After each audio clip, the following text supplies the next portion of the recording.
You're probably familiar with these kind of drones by DJI, but did you know that there is a competitor? These ones, this is the Atom 2 by a company called Potensic, and I actually reviewed the earlier version of this drone, the Atom 1, so if you want to check out that video, I'll be linking it in the description below. This is the Atom 2, an upgraded version. You'll be surprised at the many features that this drone has, including two insane features that many DJI drones in this category do not have. So in this video, we'll find out whether this drone is any good and whether it's for you. This is a beginner-friendly and budget drone under 250 grams, which is the cutoff weight limit in many countries before you have to go and get yourself a drone license. In comparison to DJI drones, I think that this drone sits in between the DJI Mini 3 and the DJI Mini 4 Pro. With the Flymore combo, you get this little case, and inside you get your AC adapter for the battery hub.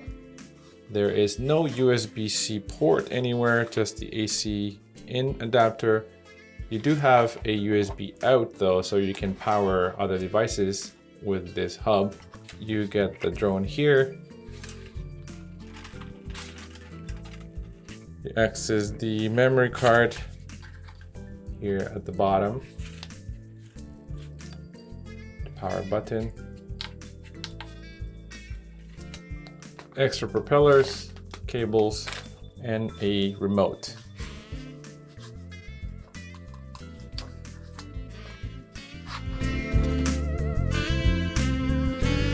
The Potensic Atom 2 is built very solidly, very similar to the DJI Minis. This is the Mini 3. So as you can see right here, the Mini 3 is slightly on the taller side, same height in terms of the body shape and also in terms of this. It feels like the Mini 3 might be a tiny bit bigger, like so, and the wingspan on the Mini 3 is a little bit bigger as well compared to the Atom 2.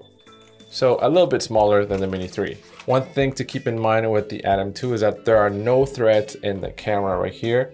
So there isn't any way to attach an ND filter, but I do hope that some company figures out how to do that, because I feel like that would really come in very handy with this drone. This has two sensors at the bottom for a downward vision system, but it does not have collision avoidance similar to the Mini 3. The Mini 3 Pro does have collision avoidance, but that one is also a little bit more expensive and a class slightly above the Potensic Atom 2 and the Mini 3. This drone has level 5 wind resistance, which is in line with other drones of similar class and category as well. So that is about 37.9 kilometers per hour, which is really good. I flew it once in the park and it was kind of windy and the drone had no issues with that wind. I think that wind was about the 20 kilometer hour wind, so no issues with that.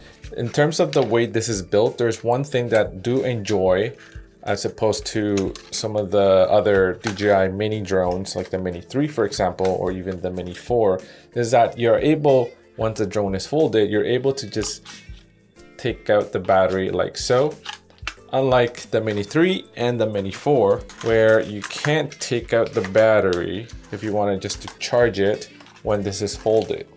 You have to open up the front propellers, fold them out, and then you can take out the battery.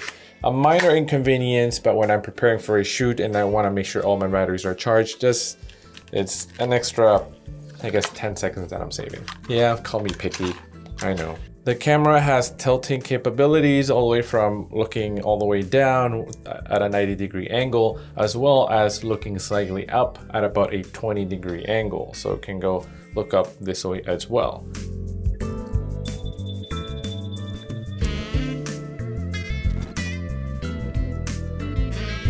This is the remote controller for the drone and it feels very well built. The antenna is now this little thing that does not feel like an antenna at first, but it does say here that it is the antenna.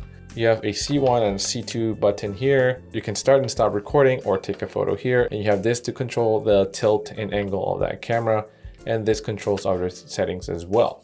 You have at the front, return to home button, your on and off button, and tucked here at the back, you have the two little sticks that you can take out and quickly screw on like so. You can plug in the included USB-C cable here to lightning port or USB-C depending on the type of phone that you have. And this will be what the remote looks like with your phone. So one benefit of this sort of remote is that it feels like a PSP, if you remember that, like a PlayStation, handheld PlayStation.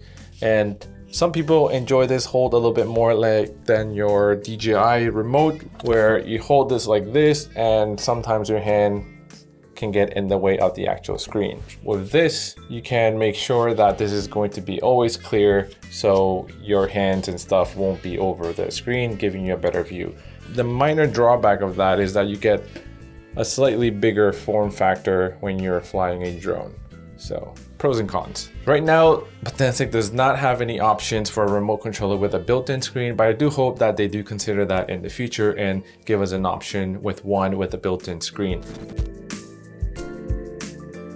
This drone captures 4K up to 30 frames per second, 2.7K up to 30 frames per second, and up to 30 frames per second in full HD. And you can do slow motion up to 5 times in full HD. It has a 1/2-inch sensor and a fixed focus of 26 millimeters and a fixed aperture of f1.8. So it has normal, video, and sport modes. If you're more familiar with DJI drones, video mode is your cinematic mode where the drone will fly a little smoother and slower and make your overall flight and control a little bit more smooth to make it look more cinematic. In sport mode, you can fly up to 57 kilometers per hour. The maximum video bitrate is 80 megabits per second, and it can shoot in normal mode and in HDR. And recently, as of late September, with their brand new firmware, you can also shoot in Potensic Log. And this is massive because a flat picture profile like Log is not generally seen at this price point in a beginner drone. I generally like to shoot in Log when I'm filming with any of my cameras, and having Log in this drone at this beginner price point is definitely a very compelling thing.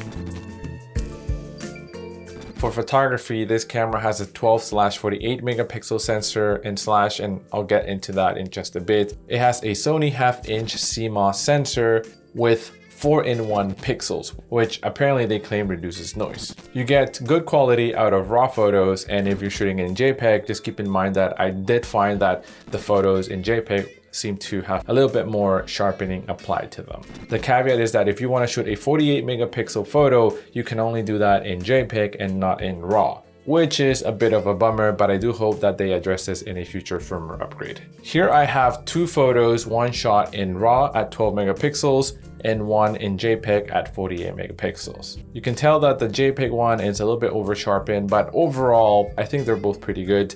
I do prefer to always shoot RAW, so I have more flexibility when I'm editing the photos. So for me, I'll probably just end up shooting RAW all the time and never shoot in 48 megapixels in JPEG.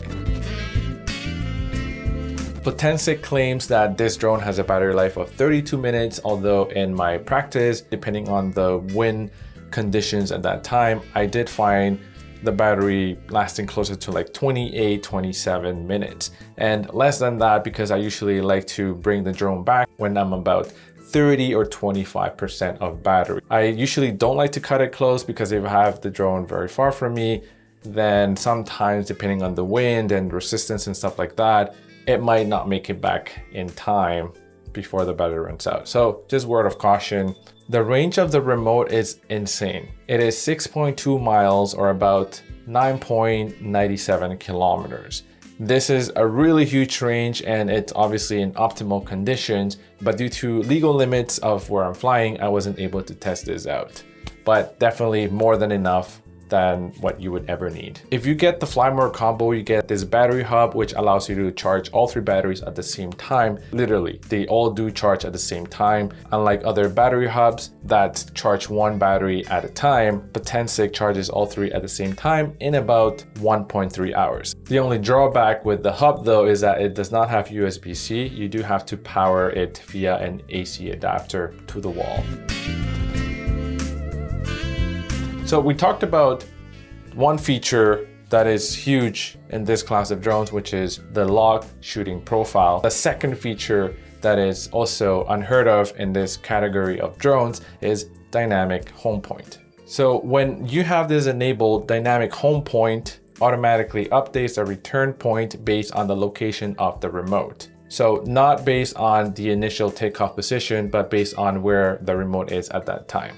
And this ensures a safe return to the pilot's current position when they are too far from the takeoff point. Way more expensive drones like the Inspire and the Mavic 4 have this feature. And in other smaller drones, you have to update this manually. But with this one, once you have this enabled, it automatically updates to the position of the remote controller at the time.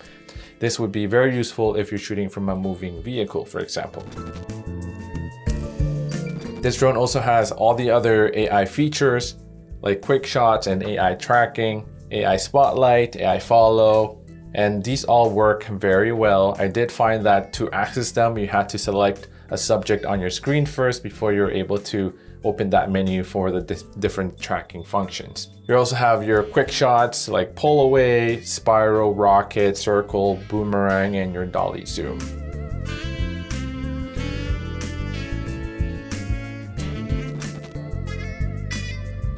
In terms of price, there are two packages. The standard one, which is currently $359 at the time of the making of this video, and the Fly More combo, which is $479 US. At this price point, and with all the features that you do get with this drone, I feel like it's a really good bargain.